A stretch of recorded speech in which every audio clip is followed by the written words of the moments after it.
Good morning. Good morning. Itutuloy natin ngayon ang pagdinig na ito. But before we move forward, it is important, once again, that we look back. Dahil ang bawat hakbang natin ngayon ay nakatayo sa mga ebidensyang nailatag na sa mga nakaraang pagdinig. Noong April 22, matatandaan na marami tayong mga resource persons.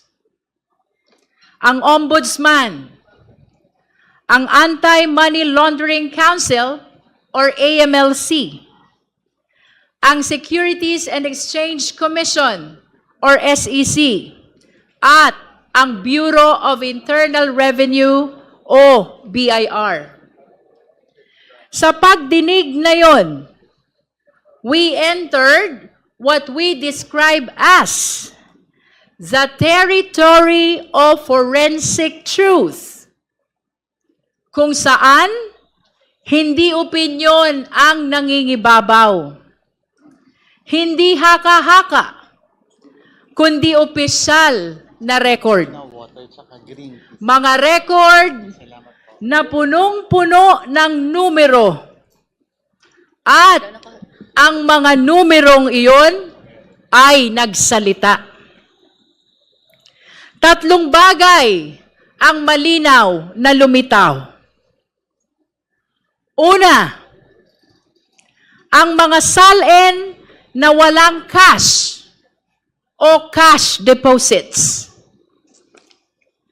We began with the Office of the Ombudsman, which confirmed the Vice President's submission of salins.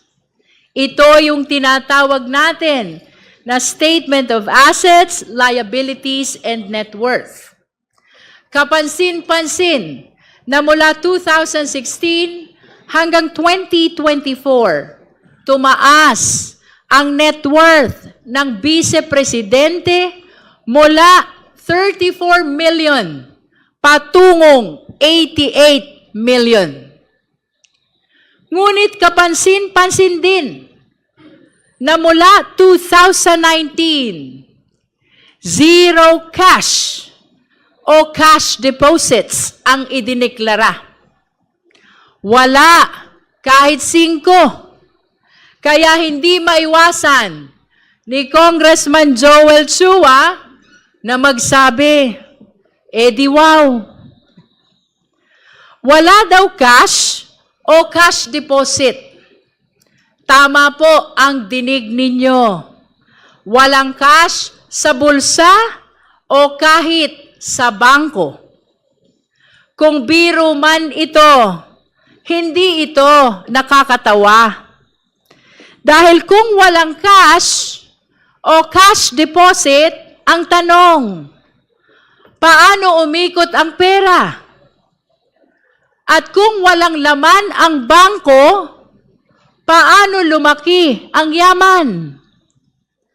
At paano nakapag-deposit si Congressman Percy Sendanya sa isang bank account na nakapangalan sa Vice Presidente?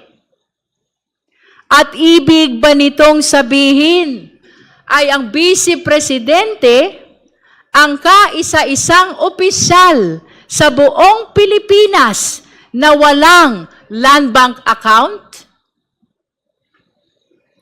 At iyan ang mga tanong na iniwan ng SALN.